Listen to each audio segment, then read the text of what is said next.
আসসালামু আলাইকুম রহমতুল্লাহ। সুখবর সুখবর সুখবর আসছে আগামী 21 জুন শনিবার দুপুর 2টায় কুড়িগ্রাম সরকারি কলেজ মাঠে এক বিশাল গণসমাবেশ।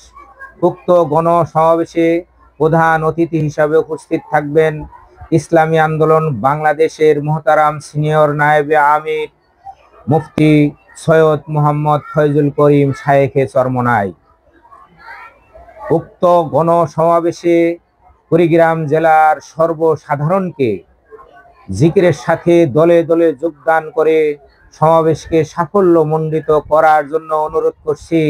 আমি মোহাম্মদ হাফিজুর রহমান, ইসলামী আন্দোলন বাংলাদেশ 28 কুড়িগ্রাম 4 হাতপাখা মনোনীত প্রার্থী ও ইসলামী আন্দোলন বাংলাদেশ কুড়িগ্রাম জেলা শাখার প্রচার বিভাগের একজন দায়িত্বশীল হিসাবে।